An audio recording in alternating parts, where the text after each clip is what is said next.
하나님은 누구신가요? 하나님은 빛이십니다. 또 하나님은 사랑이십니다 라고 우리가 배웠다면 마지막 시간입니다. 하나님은 영이십니다 라고 요한복음 4장 24절에서 우리에게 말씀해 주고 계세요. 오늘과 그리고 다음 주에 걸쳐서 우리가 함께 말씀 보약 리마인드 시리즈 하나님은 누구신가 우리가 함께 마무리하게 되어지는데, 오늘 모든 시간들이 중요하지만 오늘도 우리가 정말로 하나님의 귀한 은혜로 힘입어 하나님의 귀한 말씀을 알아가는 귀한 시간 되었으면 좋겠고, 오늘 귀한 말씀을 쉽게 전했으면 좋겠고, 쉽게 전하는 것뿐만 아니라 오늘 여러분들에게 이 말씀이 닿아서 다시 한번 우리의 자신을 깨우고 주님 앞에 기도하는 수요 기도회로 여러분들을 함께 초청합니다. 영이신 하나님의 말씀을 우리가 전하고 또 알아가기 위해서 성경에는요, 한 지명과 한 여인을 오늘 우리에게 소개해주고 있어요. 그게 바로 누구냐면 사마리아 성의 수가성이라고 하는 여인, 수가성에 여럿 남편이 있는 여인입니다. 이 사마리아의 그 이야기와 그리고 이 여인의 이야기를 먼저 풀어야 하나님은 영이시다, 이 말씀을 우리가 알 수 있고 온전히 해석하게 되어집니다. 오늘 기대하면서 이 말씀 만났으면 좋겠어요. 첫 번째입니다. 사마리아에 관한 사연을 먼저 여러분들에게 이야기해 드릴게요. 사진 하나 띄워주실까요? 이스라엘의 역사 가운데에는요, 사울 왕, 다윗 왕, 솔로몬 왕, 이 시대를 통일 왕국 시대라고 부르는데 이스라엘의 역사상 가장 흥왕하고 그리고 가장 기념비적인 부흥의 시기라 할 수 있겠습니다. 그렇죠. 네, 그런데 이렇게 참 사울 왕, 다윗 왕, 솔로몬 왕에 이르러 참 나라가 부강하고 탄탄해지고 문 나라들에게 참 부러움을 샀던 그 시절이 영원하지는 않았습니다. 솔로몬 왕이 죽게 되어지거든요. 그리고 더 이상 이스라엘의 역사 가운데는 부흥기는 없습니다. 전성기는 없었어요. 이스라엘 역사의 가장 최고점을 찍었던 시기입니다. 그 이후로부터 이스라엘 역사는 쇠퇴기로 흘러가게 되어지는데요. 두 번째 사진을 보여드릴게요. 솔로몬 왕에 이어서 그의 아들 르호보암이 있었는데 아버지의 왕위를 계승하지만 그의 미숙함으로 인하여서 나라가 흔들흔들하였어요. 그리고 언제나 나라가 흔들흔들할 때는요, 틈을 타거든요. 바로 여로보암이라고 하는 신하가 구테타를 일으켜서 나라는 남과 북으로 두 조각이 나게 되어집니다. 그래서요, 여러분, 북이스라엘에는 그 다음 사진 띄워주실까요? 여로보암이 왕이 되어지고 남유다에는요, 르호보암이 왕이 되어져요. 이 이름이 좀 헷갈리죠? 북이스라엘은 여로보암, 남유다에는 르호보암이 왕이 되어집니다.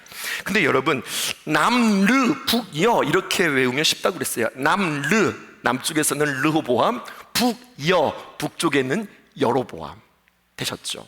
그런데요, 여러분, 솔로몬의 아들이 르호보암이었다고 한다면요, 여로보암은 누굴까요? 혹시 여로보암이 누군지 아세요? 솔로몬의 총애를 받았던 충신이었습니다. 솔로몬이 백성들을 동원하여서 성전을 짓고 그리고 궁전을 지을 때에 모든 공사를 관리했던 노역 장관이 바로 여러분 여로보암이었습니다. 그는 평민 출신이었습니다. 왕의 총애를 받으면서 국가 사업의 총책임자가 되기까지 그는 얼마나 솔로몬에게 충성했을까요? 그런 그가 나중에는 솔로몬의 아들 르호보암을 반역하였고 북이스라엘의 왕이 되어지는 거예요.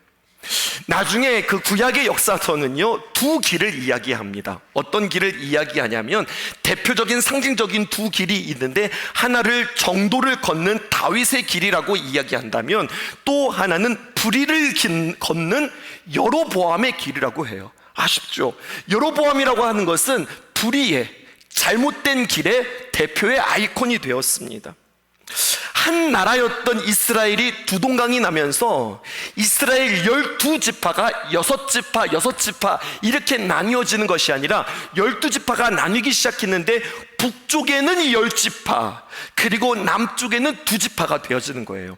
남쪽에는 유다와 베냐민, 그리고 북쪽은 유다와 베냐민을 뺀 10개의 족속이 한 나라를 이루는 겁니다. 그러면 여러분, 북이스라엘을 북이스라엘이라고 부르고, 그리고 남이스라엘을 남이스라엘로 부르는 게 아니라 남유다라고 부르거든요. 근데 한번 생각해 보시자고요. 북이스라엘은 몇 지파요?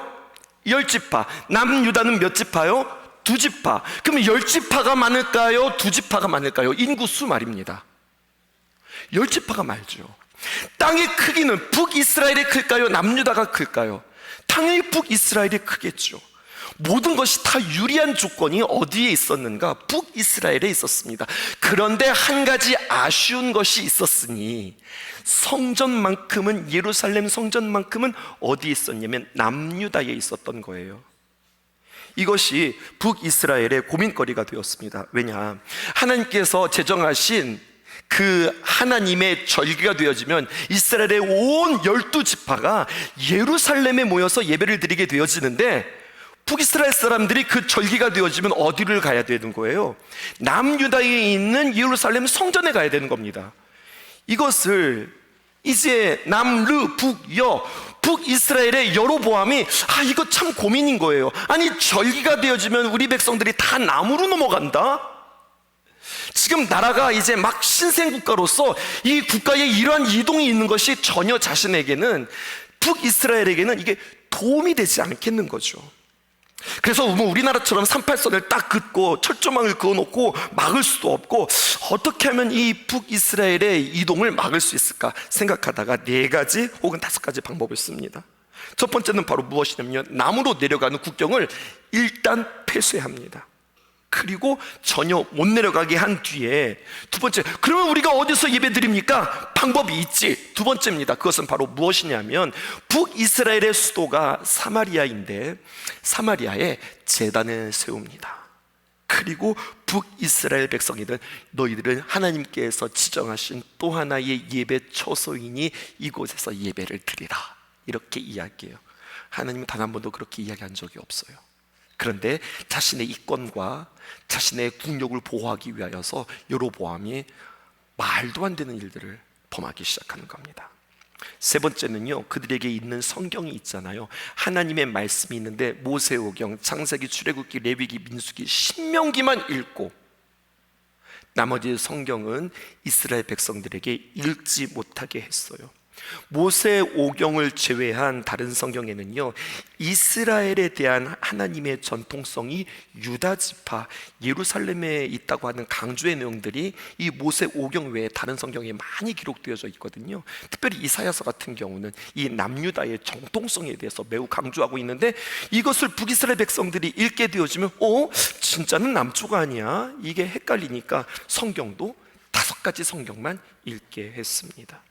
이처럼 왕의 추한 욕망에 의하여서 토막난 말씀, 토막난 땅, 왜곡된 예배를 강조하였으니 이들은 하나님과의 관계가 온전할 수 있었을까요? 열왕기하 17장에 보면은요, 그런 북이스라엘이 멸망하게 되어집니다. 기원전 721년 아수르 왕 사르곤 2세의 침공으로 말미암아 사마리아는 초토화가 되어지고요, 그 백성 가운데 27,290명이 아수르로 끌려가게 되어져요. 그런데 다 끌려간 건 아니었거든요. 사마리아에 얼마만큼의 사람들이 남아 있었단 말입니다. 그런데요, 여러분, 이 남아 있었던 이 주민들이 아수르를 향하여서, 그들이 정말로 한 몸이 되어서 그들을 향하여서 크게 쿠데타를 일으킵니다.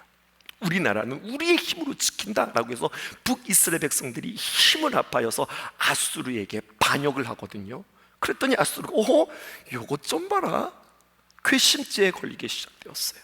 그래서요, 아수르 왕은 어떻게 했느냐, 아수르 본토에 있는 자신의 이방 민족들을 사마리아로 대거 이주시킵니다.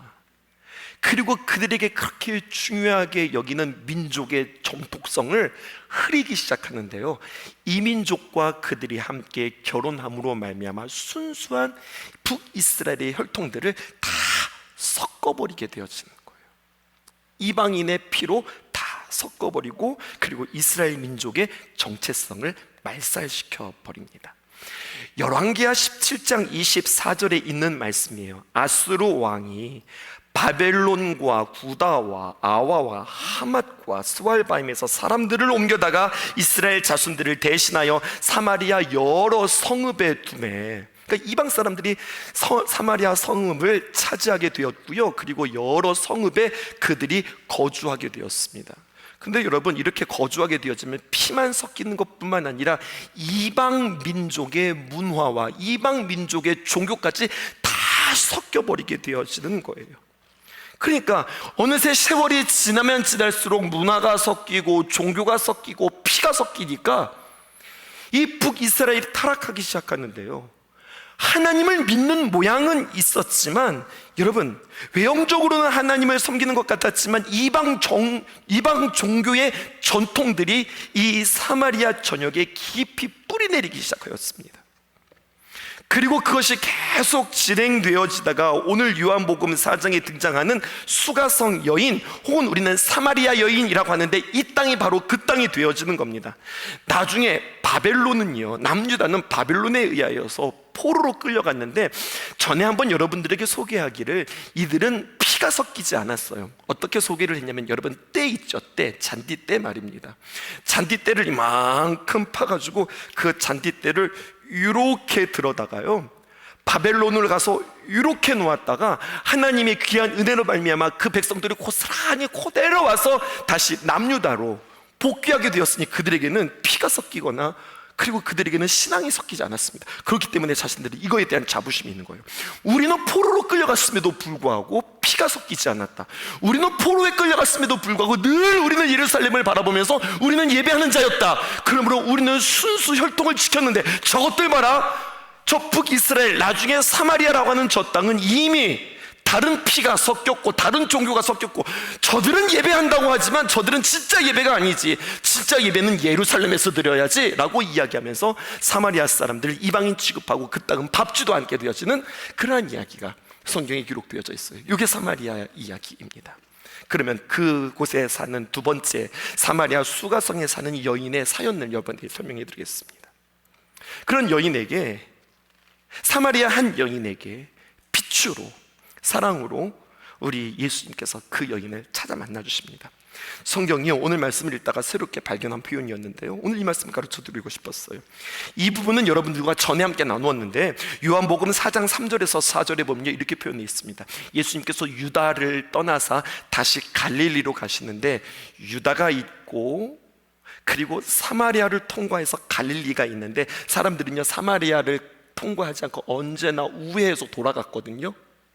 근데 예수님께서는 뭐라고 이야기하면, 돌아가지 않고, 정통 유대인이신 예수님은 돌아가야 정상인데, 아니, 나는 그렇게 가지 않을 거야. 나는 사마리아를 통과하여야 하겠는지라, 이렇게 표현하고 있어요.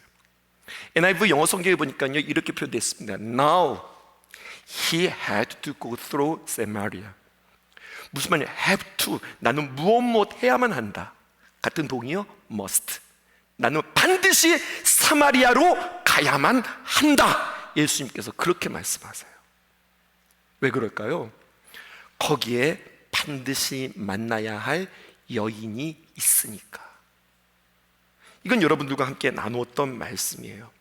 여러분, 여기에 복음이 있습니다. 나는 반드시 가야 해. 자신의 의지와 자신의 열심을 가지고 이 여인을 만나기 위해서 온 힘으로 난 한 걸음에 그곳에 가야 한다 라고 이야기하는 거예요. 목사님, 예수님께서 한 걸음에 가셨는지 10걸음에 가셨는지 어떻게 아세요? 라고 이야기하는데, 오늘 이 말씀을 보니까 이 부분이 새롭게 발견되어지는 거예요. 나 사마리아 땅 가야만 해. must, 반드시 가야만 해. 뭐 가도 좋고 안 가도 좋고 이게 아니라 나는 그 땅에 반드시 가야 해. 왠 줄 알아? 이게 복음입니다. 성경의 표현에 이런 표현이 눈에 들어왔어요. 보세요. 5절에 보니까 사마리아에 있는 수가라 하는 동네에 이르니 야곱이 그 아들 요셉에게 준 땅이 가깝고 거기 야곱의 우물이 있더라. 사마리아 땅으로 가는 거예요. 막 가다 보니까 예수님께서 길을 가시는데 피곤하신 거예요. 그래서 우물 곁에 그대로 아이고 힘들다 하고 철푸덕 앉았는데 마침 그때 한 여인이 물을 길러 오는 거죠. 성경은 이렇게 해석했다고요. 예수님께서 사마리아 땅으로 가시는데 마침 여인이 와서 마침 그 여인을 만나 그 여인에게 생명의 복음을 전했다. 근데 그렇지 않습니다. 오늘 성경을 보면 예수님이 한 걸음에 달려오셨다. 예, 한 걸음에 달려오셨어요. 왜냐? 6절에 보니까 하나의 클루가, 하나의 힌트가 우리에게 있는데요. 그 여인이 이 물을 길러온 시간이 적혀져 있어요. 이 시간이 몇 시입니까? 6시요. 근데 여러분 6시는 우리 시간으로 여기다가 더하기 6을 해야 합니다. 그럼 이게 몇 시입니까? 정오 12시입니다. 해가 장렬하게 뜨는 사마리아 땅의 그 우물의 12시는 사람이 단 한 사람도 오지 않는 그 시간입니다. 그런데 이 여인이 그 시간에 물을 뜨러 오지요. 왜일까요? 이 여자는 사연이 있는 여자예요. 그런데 이건 알고 있는 이야기잖아요. 그런데 예수님께서 그 사마리아 땅에 그 시간에 맞춰서 그 여인이 물을 뜨러 오기에 그 여인을 만나기 위하여서 정말로 한 걸음에 그 여인을 만나기 위하여서 그 더위에 그곳을 탔습니다. 그리고 그 여인을 만나기 위해서 열심히 달려오신 그 예수님은요 피곤하셨고요. 그리고 그 우물 곁에 그대로 앉으면서 시간 맞췄다. 드디어 사마리아 여인이 내게로 온다. 저 여인이 드디어 내게로 온다. 저 목마르고 저렇게 그 마음 가운데 공허함이 있고 갈증이 있는 저 여인이 내게로 온다. 내가 이 시간을 맞췄다. 주님의 피곤함과 기쁨이 교차되어지는 그 자리가 바로 야곱의 우물의 자리였다고 하는 거죠. 여러분, 무엇일까요? 복음이 무엇일까요? 하나님께서 택하신 하나님의 백성을 포기하지 않고 일일이 그에게 찾아오셔서 그들의 목마름 당신의 피로 해가를 허락해 주신다고 하는 것이 바로 복음입니다. 조금 더 이야기해 볼까요? 예수님은 하셨어요. 사마리아 여인, 육신의 목마름뿐만 아니라 참으로 삶의 영혼의 목마른 여인, 일반 사람들처럼 물 길러 호호하하하며 호호하하 하하 호호하며 서로 이야기하며 아침에 동무들과 함께 물길로 오든지 아니면 저녁쯤 되어 선선할 때 우리 같이 물길로 갈까 해서 동네 아낙네들이 오는 그 물길로 오는 그 자리에 아무도 오지 않는 그 12시에 이 여인 혼자 물길로 오는 그 목마름. 왜 이 여인은 그 시간에 나올 수밖에 없었을까요? 여러 남자를 갈아치운 여자, 그리고 지금 동거하는 그 여자, 그 남자조차도 사랑받지 못하고 늘 남자로 인하여서 고통받았던 그 여자, 많은 사람들이 없는 그 시간을 틈타 물길로 오는 여인임을 아셨고 그 여인을 만나기 위해서 예수님께서는 쉬지 않고 그 뜨거운 시간에 그 여인을 만나자 그 여인에게 아주 조심스러우면서도 섬세하게 하지만 치밀하게 그 여인의 영을 파헤치기 시작합니다. 처음에는 물 달라는 말씀으로 시작하셨어요. 그 물 달라는 말로 시작해서 어찌하여 유대인으로서 나에게 물을 달라 하십니까? 라고 이야기하자 내가 네게 주는 물을 안다면 네가 나한테 이렇게 말하지 못할 걸 라고 이야기하면서 목마르지 않는 생명수 이야기를 하시다가 갑자기 네 남편 데리고 와라 말씀하시고 그 질문을 통해서 공허한 인간들이 하나님으로 채워야 할 그들의 목마름을 이제까지 세상의 엉뚱한 것들로 해결하였음을 사랑으로 빛으로 조명하면서 내 마음을 정확하게 볼 수 있었으면 좋겠어. 주님께서 말씀하시는 대목입니다. 이 말씀을 만나면서 하나님은 영이십니다, 이것을 우리가 만나면서 먼저 우리가 하나님이 영이시다라고 하는 것들을 해석하기 이전에 먼저 이것을 보실 수 있으셔야 해요. 그것은 바로 무엇이냐면 하나님을 떠난 사람들은 우리는 죄인이라고 하고요, 하나님을 떠나면 모든 사람들은 누구나 예외 없이 목이 마릅니다. 인간은 원래 하나님을 의지하고 하나님으로 채우도록 그렇게 지음받았어요.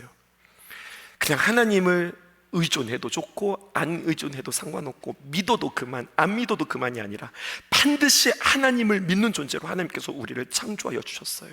그렇기 때문에 하나님이 떠나버린 그 인간의 그 텅 빈 그 자리는 언제나 무엇으로 남는가? 목마름으로 남게 되어지는 거예요. 그리고 오직 그 목마름은 무엇으로만 채울 수 있는가? 오직 하나님의 사랑과 긍휼로만 채울 수 있는 그 텅 빈 자리, 그 목마름을 이야기해 주고 있는 거예요. 그런데 문제는 그렇게 하나님이 빠져버린 그 텅 빈 자리를 엉뚱한 것으로 채우려고 하는 것이 문제라고 하는 거예요. 그리고 엉뚱한 것, 하나님이 아닌 다른 것들로 채웠다. 그것을 바로 무엇이라고 이야기하냐면 우상이라고 그렇게 이야기하는 거예요. 그럼 여러분 점검해 보셔야 돼요. 내 안에 예수님으로 채웠는가 아니면 나는 우상으로 채웠는가? 이것에 대해서 팀 켈러 목사님은요 아주 멋진 표현을 하셨어요. 여러분들 안에 우상이 있습니까 없습니까? 하나님보다 더 사랑하는 것이 내 안에 있습니까 없습니까? 이렇게 점검하기보다 오늘 이 두 문장을 통해서 내 안에 우상이 있는지 없는지 이것을 구분할 수 있는데, 그것은 바로 여러분 슬픔과 절망을 분별하십시오, 이렇게 우리에게 이야기하고 있는 거예요. 여러분 이렇게 문장을 드리겠습니다. 슬픔은 무엇입니까? 고통입니다. 절망도 무엇입니까? 고통입니다. 그런데 띄워주시죠. 뭐라고 이야기하느냐? 슬픔은 위로받을 수 있는 고통이고 절망은 위로받을 수 없는 고통이라는 거예요. 조금 더 해석해 볼까요? 여러분 이런 겁니다. 슬픔은요 여러 가지 많은 좋은 것들이 있는데 그 좋은 것들 가운데서 하나를 잃어버렸어요. 그때 우리에게 찾아오는 감정이에요. 직장에서 무슨 일을 하다가 내 뜻대로 잘 되어지지 않았어요. 일을 낭패를 보았어요. 속상했어요. 내가 이걸 진짜 잘해야 되는데 이걸 내가 제대로 하지 못해서 정말로 내 마음이 슬펐어요. 그런데 집에 갔어요. 집에 갔는데 아내로부터 위로를 받고 가족들로부터 힘을 얻고 그렇게 해서 그 속상한 마음이 풀어졌어요. 아니 사람이 아니라 어떤 일에 막 몰두하다 보니까 그 일에 대해서 까맣게 잊어버리게 되었어요. 그래서 마음이 괜찮아졌어요. 그럼 여러분 이것은 슬픔인 겁니다. 나 참 속상했는데 내 마음이 고통이 있었는데 나 누군가로 인하여서 괜찮아졌어. 누군가로 인하여서 내가 무슨 일에 막 몰두하다 보니 이거 좀 나아졌는데 내 마음이 한결 가벼워진 거예요. 이걸 슬픔이라고 그래요. 근데 여러분 절망은 아니에요. 절망은 무엇이냐면 무엇으로도 위로받을 수가 없는 겁니다. 왜 위로받을 수 없을까요? 아내로부터 자녀들로부터 아니면 어떤 일에 내가 막 몰두해도 그것이 좀처럼 나에게 위로되어지지 않아요. 왜 그럴까요? 그 잃어버린 것이 정말로 나에게 소중하고 가치 있는 것이었는데 그걸 잃어버렸거든요. 나에게 정말로 존재 목적이 되어지고 그것이 나에게 가장 궁극적인 것인데 내가 그것을 잃어버렸으니 내가 살 낚시 없는 거예요. 그래서 위로가 되니 이것은 슬픔이었네. 이거 위로가 안 되네. 이거는 절망이었네. 이렇게 구분이 되어지는 거예요. 그때 다음 문장을 띄워주실까요? 내 삶을 절망으로 이끌어가는 것이 있다면 그것을 잃어서 내 안에 어떤 그러한 절망감이 찾아오고 세상의 그 무엇으로도 위로가 되어지지 않는다면 그것은 내 안에 있는 우상일 가능성이 큽니다. 팀 켈러 목사님이 이렇게 말씀하셨어요. 왜? 내가 가장 의지했던 것을 놓치고 말았으니까, 내가 가장 의지했던 것을 잃어버리고 말았으니까 살 맛이 안 나는 거예요. 힘이 없는 거예요. 심지어는 예배조차도 별로 드리고 싶지 않은 거예요. 교회 가기도 싫은 거예요. 성경 읽기도 싫은 거예요. 이건 무슨 말입니까? 그것이 나에게 그만큼 소중하고 귀했다고 하는 이야기고 어느새 그것은 하나님보다 더 사랑했던 우상이었다고 하는 사실이죠. 오늘 수가성의 여인은 슬픔의 여인이 아니었어요. 절망의 여인이었습니다. 이 여인에게 과거 5명의 남편은 자신의 목마름을 해결해 줄 수 있다고 생각했던 대안이었거든요. 근데 해결되어지지 않았어요. 그래서 또 하나의 남자를 사귀었고 동거하고 있는데 그 남자에게도 자신에게 어떠한 만족함이 없는 거예요. 무엇이 이 여인의 목마름을 만족하게 할 것인가? 계속 자신의 만족을 이 여인은 계속 잘못된 것들로, 잘못된 우상들로 자신의 마음을 채우고 있기에 여전히 목말랐던 거죠.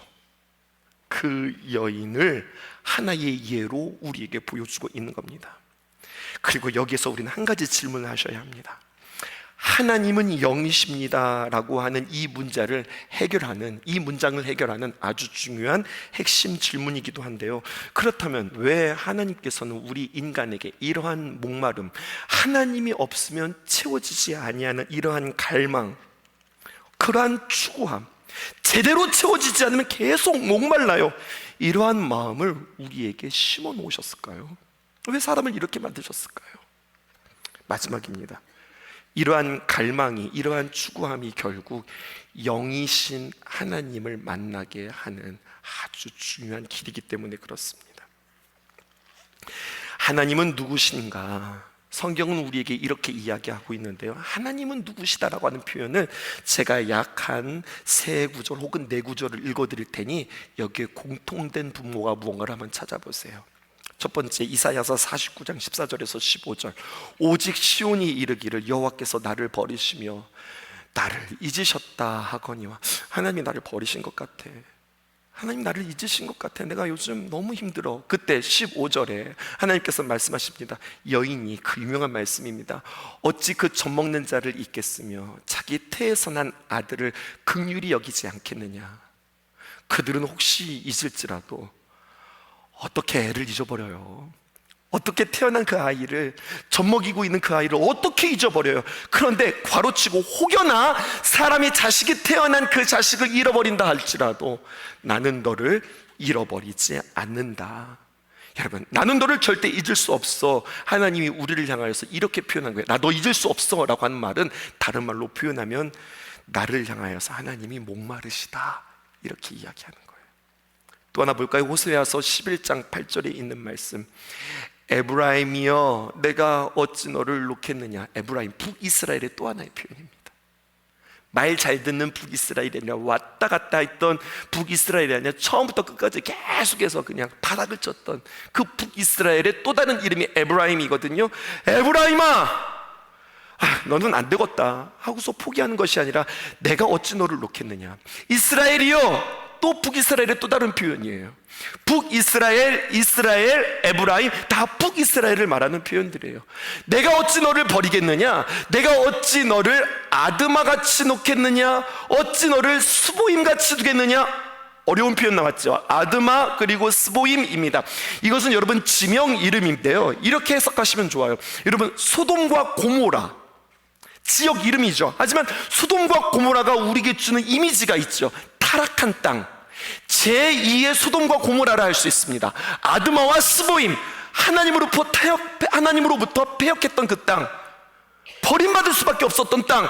그러나 내가 너를 어찌 아드마같이 놓겠느냐. 어찌 너를 스보임같이 두겠느냐. 내 마음이 돌이켜서, 내 속에서 돌이켜서 나의 긍휼이 온전히 불붙듯하도다.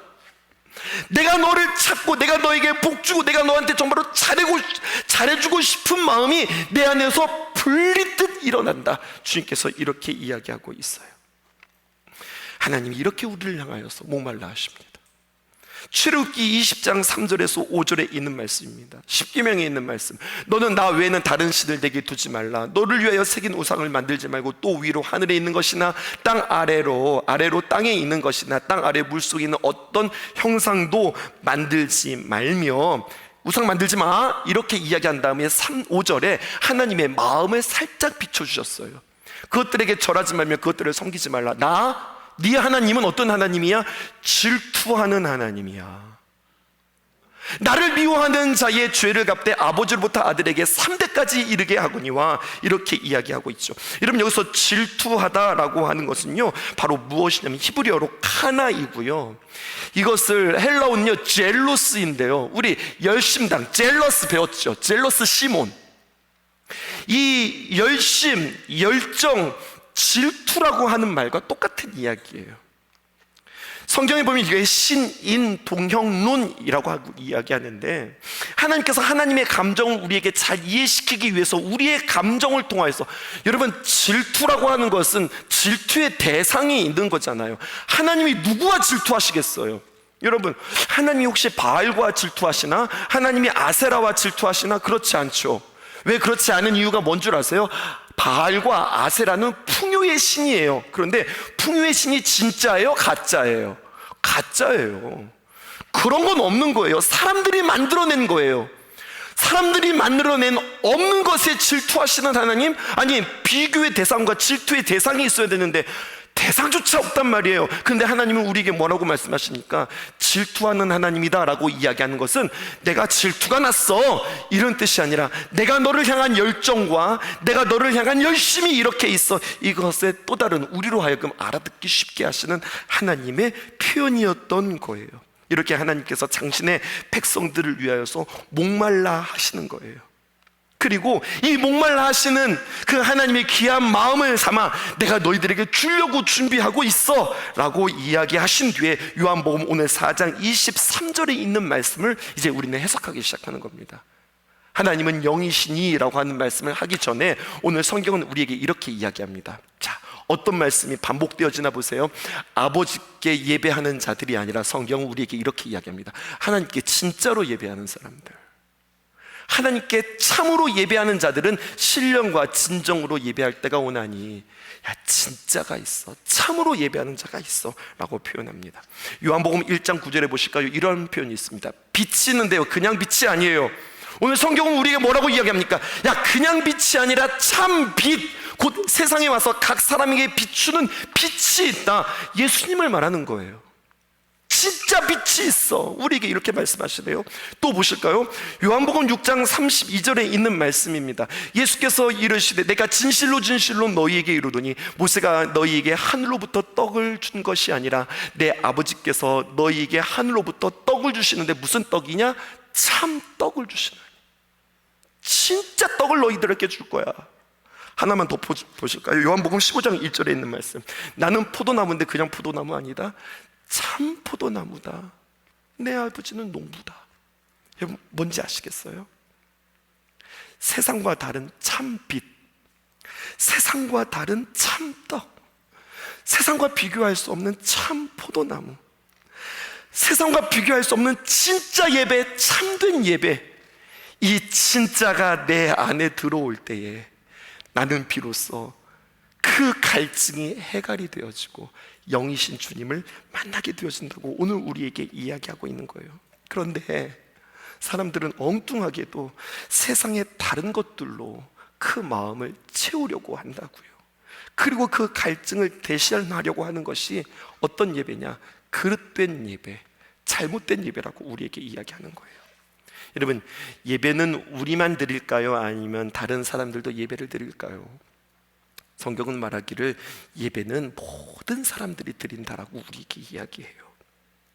예배, 우리는 기독교인들만이, 우리 성도들만이 드리는 어떤 예전, 거룩한 의식을 예배라고 생각하기 쉬운데요, 아니요. 예배라고 하는 것은 이렇게 말해도 과언이 아닙니다. 예배는 이 세상의 모든 사람들이 드리는 것입니다. 이렇게 표현할 수 있어요. 예배를 영어로 표현하면요, 워십이라고 그래요. 그런데 여러분, 이 단어를 풀어보면요, 띄워주실까요? 이렇게 표현할 수 있어요.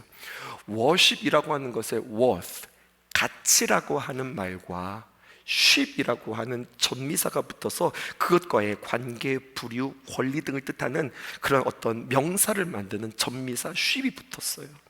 그러니까 여러분, 이게 뭐냐? 예배라고 하는 것은 뭐냐면 자신이 가장 귀중하고 소중하고 가치 있다고 하는 것을 자신의 인생의 가장 중요한 중심의 자리에 딱 놓는 것, 이거를 예배라고 그렇게 이야기하는 거예요. 불교 불자들도 예배를 해요. 그래서 그들은 뭐라고 이야기합니까? 그들이 드리는 예배를 예불이라고 그렇게 이야기합니다. 이슬람 교도들도 알라에게 예배를 합니다. 하루에 5번씩 시간을 정하고 메카를 향해서 절을 하고 기도하는 모습은 어쩌면요, 우리 불교보다 그 열정과 열심이 더 대단할 수 있어요. 힌두교들도 그들이 자신들의 신을 예배해요. 심지어 아이고 저는 무교입니다, 나는 무신론자입니다 라고 말하는 사람들도 예배해요. 누구를 예배할까요? 자기 자신을 예배할 수 있고요, 자기 인생에 있어서 가장 중요한 것을 예배할 수 있어요. 그것이 무슨 운동이 될 수도 있고요, 취미가 될 수도 있고요, 어떤 사람이 될 수도 있고요, 어떤 철학이 될 수도 있고요, 자신이 추구하는 어떤 라이프 스타일이 있을 수도 있어요. 여러분, 그것을 예배한다고요. 그런데요, 모든 종교들, 무교까지 포함해서 결국에 자신을 예배하는 것에 불과하다고 하는 것을 우리는 어렵지 않게 확인할 수 있고, 모든 인생은 다 예배하는데, 그런데 본래 사람들은 하나님을 우리의 가장 중심 있는 자리에 올려드리고 그것에 전적으로 순종하고 의뢰하고 그분을 나타내고 그분을 찬양하고 그분을 예배하는 자로 하나님께서 우리를 만들어 주셨어요. 이것이 창조의 목적이에요. 하나님 앞에 서서 하나님을 높여드리고 하나님이 하나님 되신다고 우리는 고백하고 그분께 예배자로 서는 것이 우리의 존재 목적이고 그것이 하나님의 기쁨이 되어지는 거예요. 그래서 하나님은 어떻게 되느냐? 나 좀 예배 좀 해봐. 자, 제대로 내가 너희들을 예배자로 만들었으니까 나 좀 예배 좀 해봐. 이런 하나님의 어떤 하나님의 요구사항이 아니라, 그렇게 예배할 때에 너희들의 심령 가운데 목마름이 없어. 그렇게 하나님을 만날 때에 너희들이 진짜 참으로 행복할 수 있어. 참을 만나야 돼. 참 빛을 만나야 돼. 참 포도나무를 만나야 해. 참 생명수를 만나야 해. 참 진리를 만나야, 그래야 사람이 정말 사람답게 살 수 있는 거야 라고 오늘 주님께서 우리에게 이야기하시는 거예요. 그래서 참된 것을 우리에게 주시기 위해서, 자, 이거 좋은 거 있으니까 너 받아, 이렇게 해서 받을 수 있는 게 아니거든요. 그 참된 것을 우리가 받기 위해서는 어떻게 해야 하느냐? 우리의 죄와 허물을 다 십자가의 거룩한 보혈로 씻고, 그리고 그 귀한 영을 우리 안에 받음으로 말미암아 영이신 그 하나님을 우리가 경험하고 그 하나님을 온전하게 예배할 수 있게 되어지는 거예요. 그래서 하나님은 영이시다라고 하는 말이 풀어지기 시작하는 거예요. 그러니까 하나님은 영이시다라고 하는 말이 오늘 성경에 하나님은 영이시다 이것만 이야기하는 것이 아니라 앞에 하나님께 예배하는 자라고 하는 이야기가 나오는 거예요. 그러므로 다음 시간에 더욱더 구체적으로 영이신 하나님 앞에 우리가 어떻게 참으로 예배를 드려 그 영이신 하나님을 만날 수 있을까, 이것들을 여러분들과 함께 살필 수 있었으면 좋겠어요. 그리고 우리는 주님 앞에 다시 한번 더 진정한 예배자로 설 수 있는 귀한 시간 되었으면 좋겠습니다. 반주해 주실까요? 오늘 말씀 통화에서 오늘 여러분들에게 한 가지 도전하는 거예요. 영이신 하나님을 만나기 위하여 우리의 마음의 상태를 다시 한번 점검하는 거죠. 우리가 혹여나 오늘도 살아가면서 목마르지 않으셨습니까? 아니면 이것저것 다 주워 담아서 때로는 예수님으로 인하여서 만족하기도 하였지만 세상의 것들로 우리가 담아서 목마르고 또 목마르고 목말랐던 우리들의 삶의 모습은 아닐까요? 커피를 좋아하는데 커피가 좀 그런 것 같아요. 커피를 마시면 참 시원해요. 그리고 어떤 각성 효과도 있어요. 근데 커피는 언제나 마르게 해요. 그래서 물을 더 많이 마시게 해요. 커피가 우리의 갈증을 해소하지는 않더라고요. 참된 생수를 마실 때 그때 진짜 우리의 어떤 갈증이 해결되어지는 것 같아요. 오늘 주님 앞에 나오셨습니다. 예수님 앞에 나와서 우리는 다시 한번 주님을 바라보며 우리는 고백할 때 내 마음의 중심에 내가 좀 슬퍼하고 있나 아니면 절망하고 있나, 그리고 나의 슬픔이 그의 절망이 예수님으로 인하여서 위로되어지고 예수님으로 인하여서 채워지고 있나, 나의 가장 중심의 자리에 나는 나는 집중하면서 내가 이것 지키려고 참 애썼던 그 가치는 정말 하나님이었을까, 진리였을까 다시 한번 생각하고요. 오늘 그 자리에 다시 한번 하나님의 그 자리로 옮겨놓고 하나님의 귀한 말씀을 그 자리에 옮겨놓고, 맞죠? 나의 목마름은 오직 주님만이 채울 수 있습니다 고백하면서 우리의 연약함들을 다시 한번 주님 앞에 고백하고 다시 마음을 바꾸는 귀한 시간이 저 여러분들에게 있었으면 참 좋겠습니다. 날 이끄소서 간절히 주님만을 채워주소서. 주의 사랑을 진정한 찬양 드릴 수 있도록 주께 가까이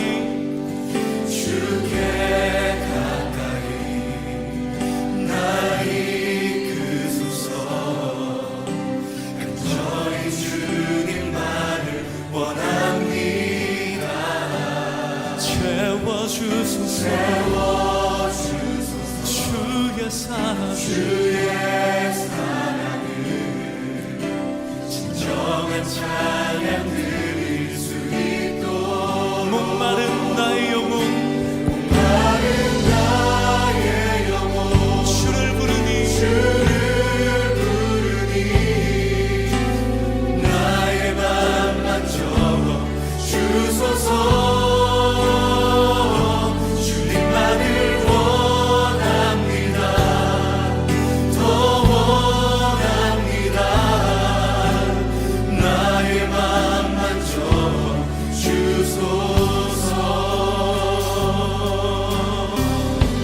주께 가까이 날 이끄소서.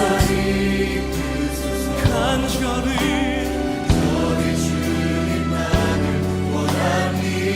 예수님 채워주옵소서.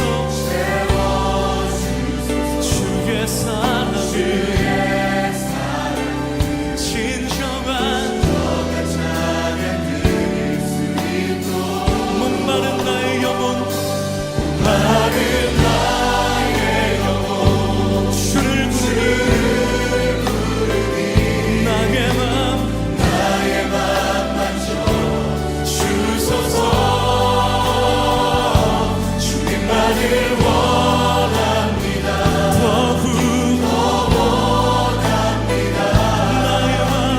나의 맘만 적어 주소서.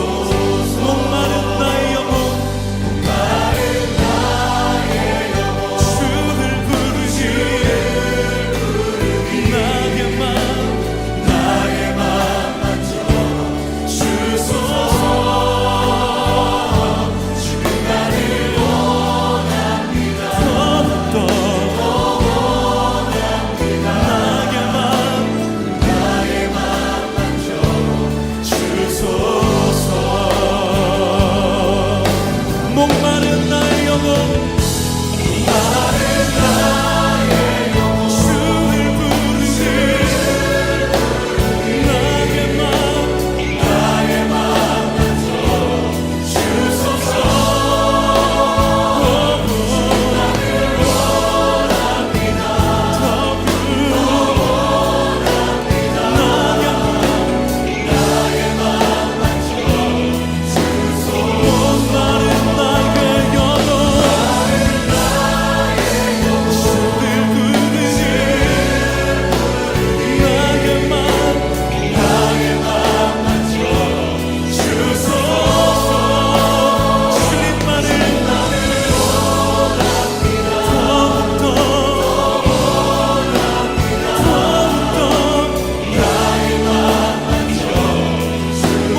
나의 영혼 주를 부르니 나의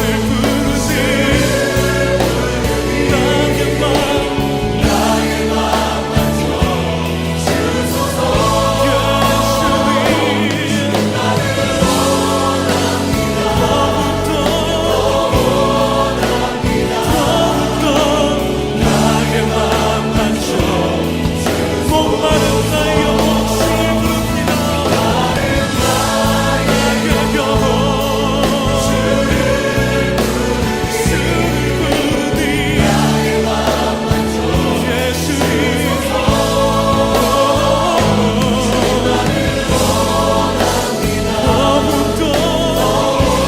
맘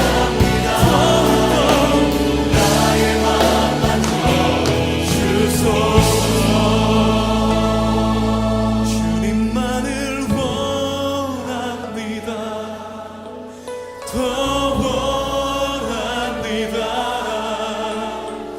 나의 맘만 줘 주소서. 원합니다. 주님만을 원합니다. 더욱더 원합니다. 나의 마음 만져